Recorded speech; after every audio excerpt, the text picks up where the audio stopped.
Hey, this is Curt Tueffert, Vice President of Sales Development for DXP. If you're wanting to learn how to embrace change and navigate through disruption as a leader, then listen to the Leadership is Changing podcast with my good friend, Dennis Giannoutsas. Welcome to Leadership is Changing.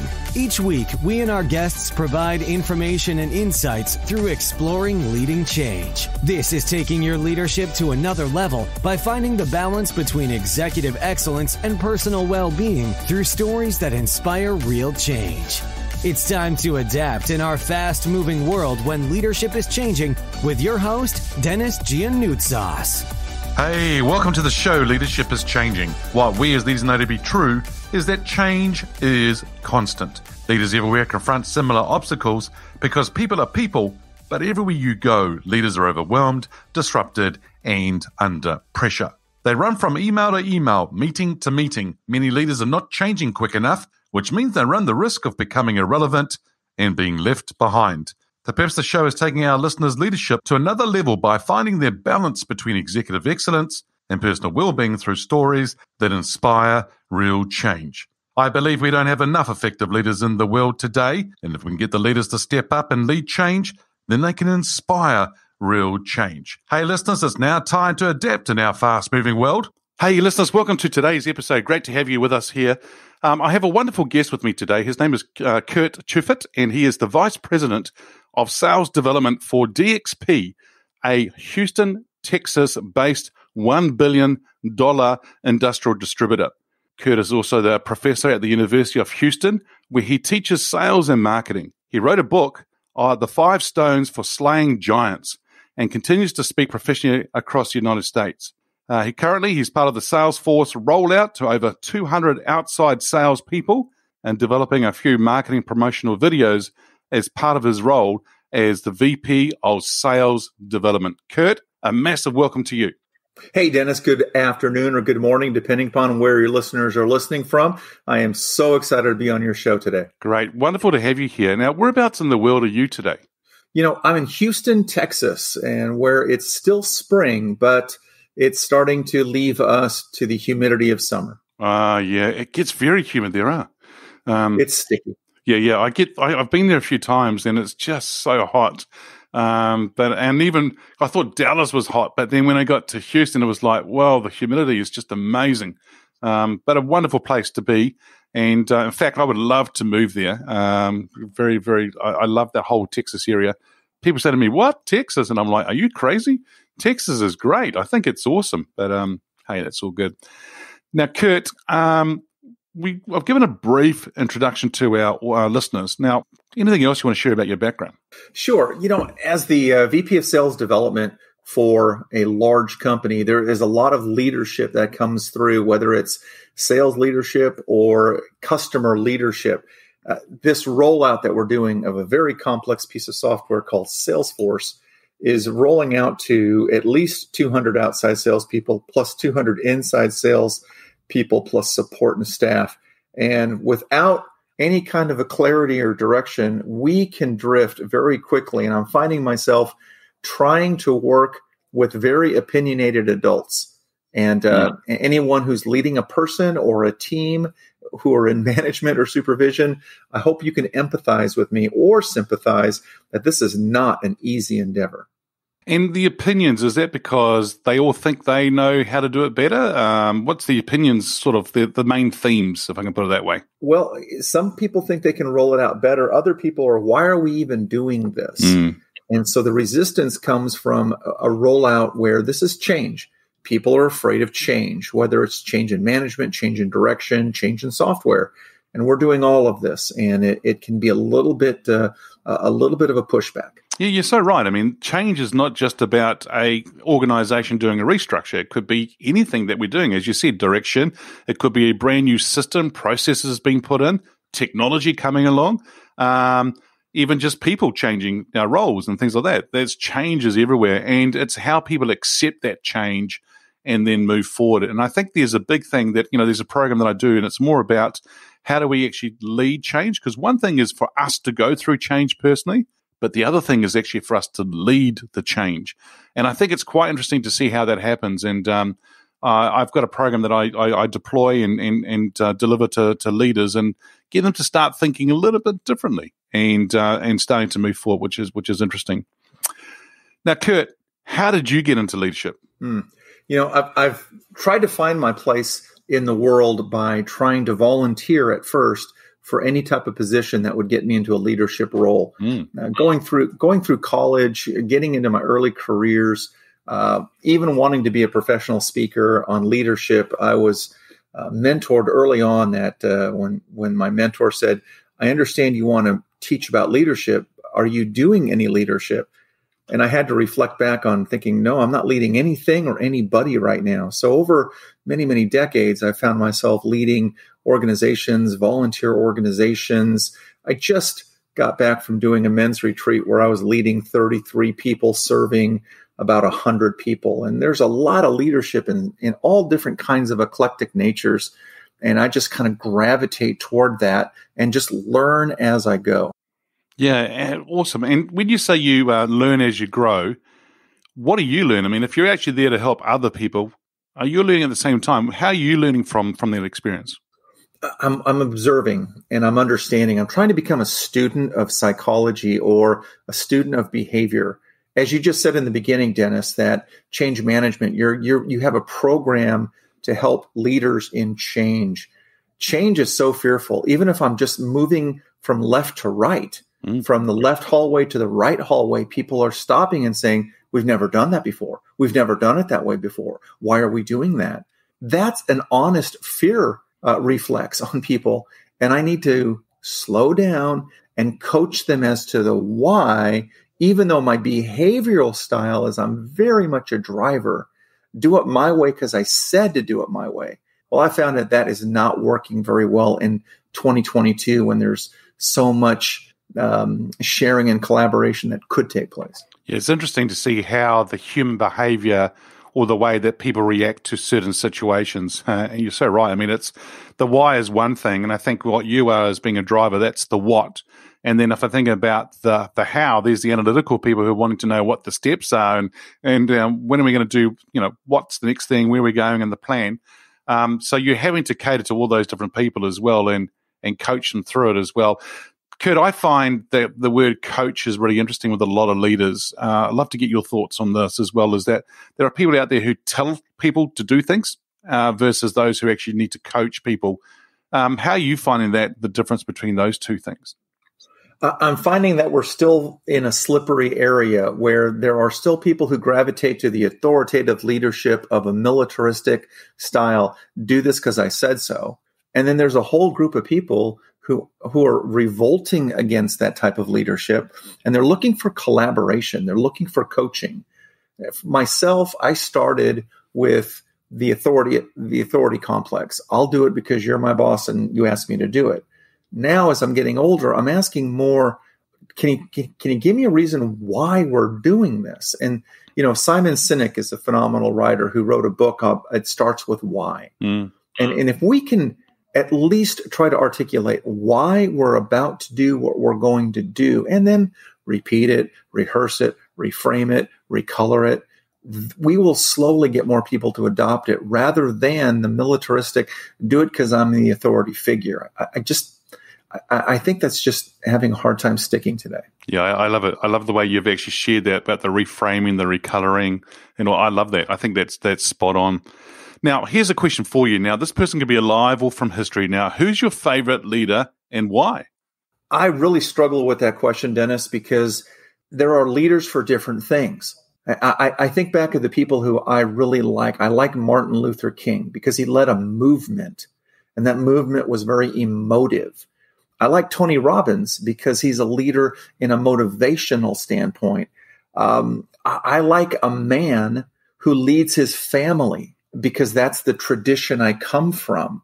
And so there's many, many different leaders that I see and I respect because of that.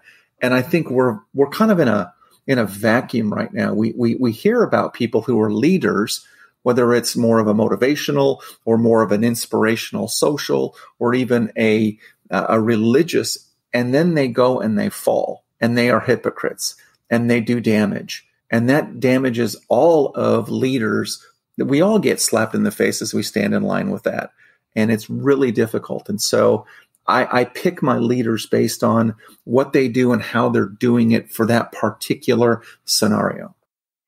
So if we take Martin Luther King or we take Tony Robbins, because the two names you've just mentioned, if you sat on a park bench with one of them, I don't know which one you want to choose, what would be the question you want to ask them? First, I'd go to Martin Luther King and I'd say, how did you stay motivated when the world was so literally against you? And again, this is earlier than when I grew up, so I can't even go back and think that way. And if that was Martin Luther on my left and I had Tony Robbins on my right, I would say, Tony, tell me more about how not having food on the table motivated you to feed 1 billion people.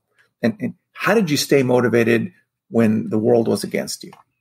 Yeah, I think that's great. Oh, interesting. You took two of them on either side of the park bench. That's pretty cool. I actually throw that question at my guests as well, because I think it's quite important for us to understand there's a burning question we've probably got to ask them, or we want to ask them, and I think it's good. The reason I ask it as well is that I think one big thing here, Curt, that you talked about, when you're talking about the coaching and helping people through things and so forth, it all comes down to questions. And if I can get you to share with our listeners a question you might ask, I think that's pretty cool, because I think it's a really good learning for them as well, which is good. Now, the show here is called Leadership is Changing. That's the title. If I say that title or that statement, what does that mean for Curt?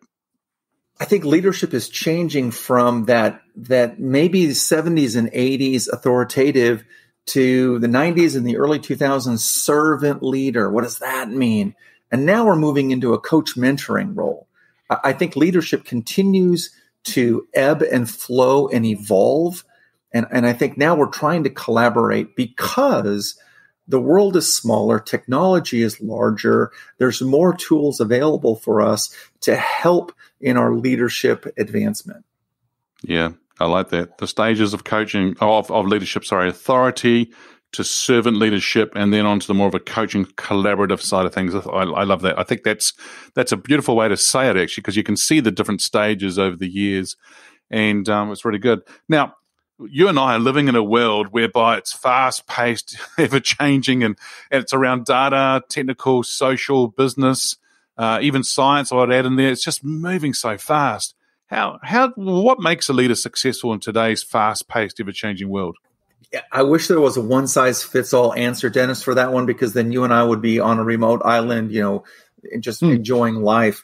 I think what makes a leader successful today in this fast-paced world is our ability to communicate and adapt. Communicate in so many different ways, whether it's visual, kinesthetic, or auditory, and adapt on a nanosecond. For instance, in 2019, we were talking on a telephone and conference calling with voices from a black box.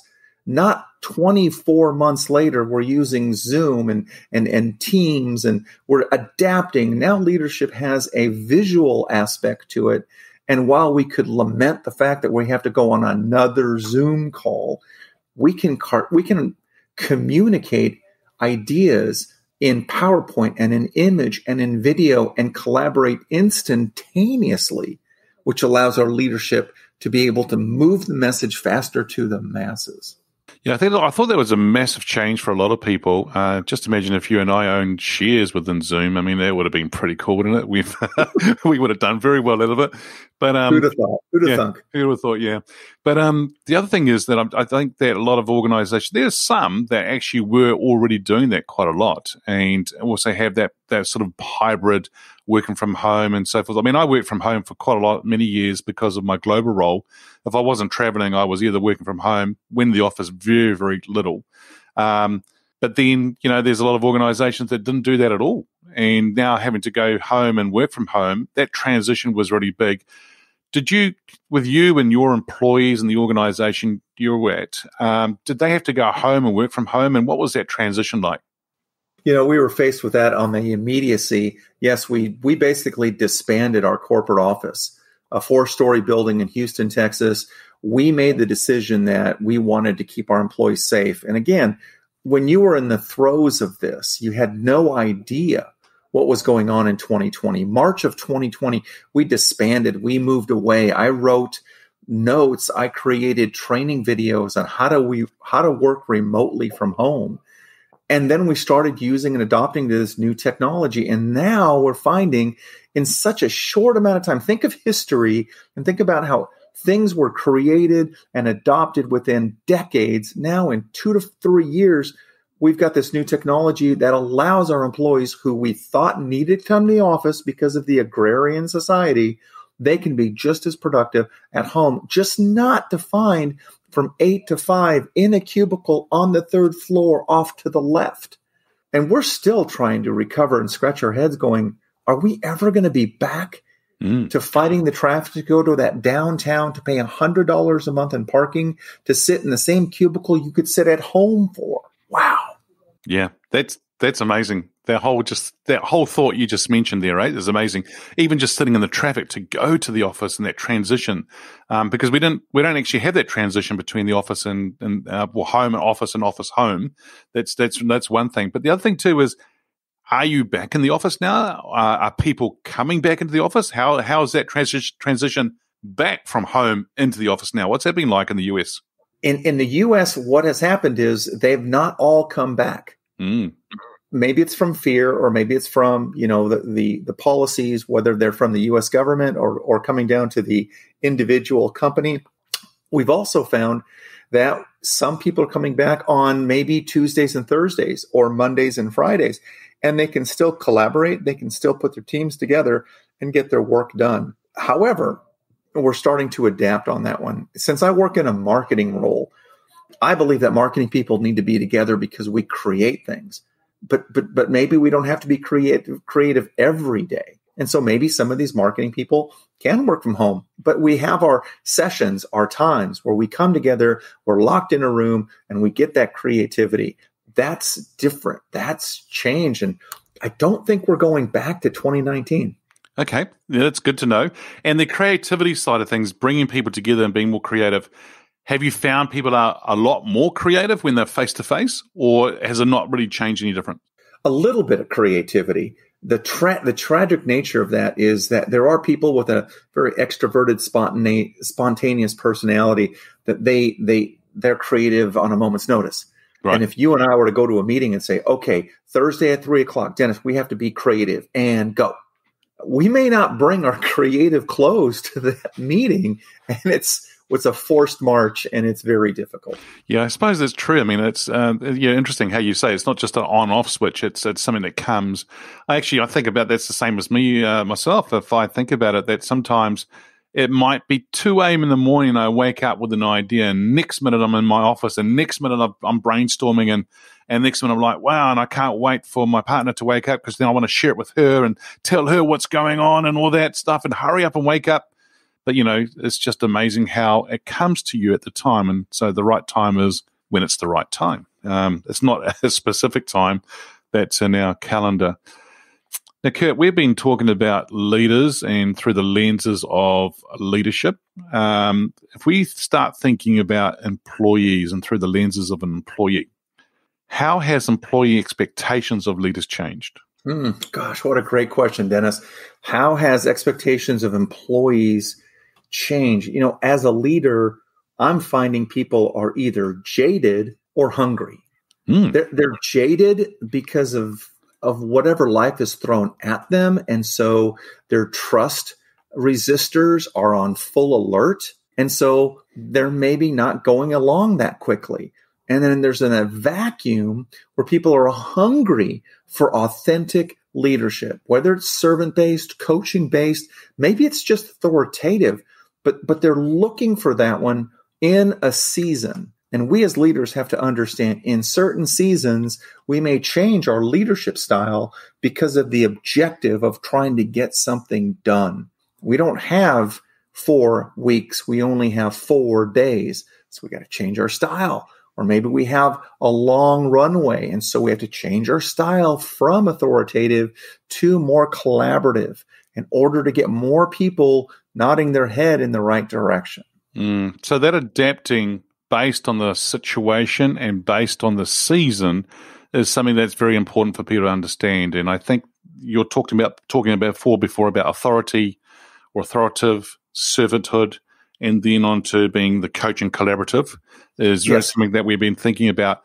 Interesting how you talk about the different seasons, and possibly I've added in the word the situation as well, but I think you're right. And it's different seasons coming through, and over the last 2 years, has probably been a season for us, right? It's been a dramatic change for us. It's been almost like we've all been drinking out of the fire hose because of that change. None of us wanted it, but it was thrown at us, and we've had to learn to adapt, be resilient. Did we like it? No. It was amazing to watch various people around the world, leaders that I was speaking to, squirming at the fact that this was happening and how can this happen? And I even had one leader, Curt, turn around and say to me this, hey, I'm just going to sit it out. I'm going to wait for the wind to blow over. And I was like, what? No, you're not. And he goes, what do you mean? I says, no, you need to stand up now because your team needs you now more than ever. Are you finding that leaders, this is a question I want to ask you, is that did you find within your organization or leadership in general, right? Because, in the industry and out in the market, did you find that leaders who had a title of a manager or a certain title, some of them did step up and others didn't throughout the pandemic side of things, and others who didn't stood up? What did you experience? I think I experienced a little bit of both. People who had the right title, role, and responsibility couldn't handle it. They weren't trained for this. And so they, out of fear, went backwards. Instead of speeding up, they slowed down. Others who might not have had the title, but had a burning desire to make sure that we don't miss a step, we don't miss a beat, they stepped up into that. And boy, you really can tell a lot when it has to, when your feet are held to the fire. Just because I have a title, I'm making the assumption you know what to do. No, I don't know what to do. And so we're back to that whole communication. If you don't know what to do in a pandemic, just admit it. And if you think you have some ideas and you don't have that title, raise your hand. And if we just continue to strive to have kind of an open-minded, open door policy, those great ideas come from the field. Most of the time they come from the field and we go, that's a great idea. Just because I didn't think of it doesn't mean it isn't valid. Let's run it to ground. And if it seems like it's the right thing, let's do it. Let's act on it. Yeah, that's wonderful. I love it. If you don't know, put your hand up. And if you don't think of it and someone else does think of it, doesn't mean it's not valid. I really, really like that, Curt. Now, Curt, my introduction of you, we talked about, you've written a book called 5 Stones for Slaying Giants. What's the book about? Great question. I wrote that book as a professional speaker in a publisher parish kind of launching your business. I've always been passionate about what differentiates people in academics, business, and sports. What makes them tick? And so I wrapped the 5 stones around the old Bible story of David and Goliath. David goes to the stream. He picks up 1 stone. If you read further in the text, Goliath had 4 brothers. And I'm making the assumption that those 4 brothers were also in the battle. And if David was going to take on and defeat 1 brother, those 4 were going to step up. So he goes to the stream, picks up the 5 stones, and then I modernized it and said, those 5 stones for sales, for leadership, for customer service, it's passion, excellence, vision, value, and confidence. If you've got those 5 stones, you can slay those giants that are lined up in front of you trying to take you out. Yeah, wonderful. Well, listeners, if you haven't already, get that book, have a read of it, because I think it's a wonderful book. Some really, really good subjects there. Now, Curt, I'm going to get you to get your crystal ball out here if you can and start talking about the future. Where do you see leadership being in 5 years? If I could, bend the horizon and peek around the corner to find out what's happening in 60 months, it seems like such a small amount of time in leadership development.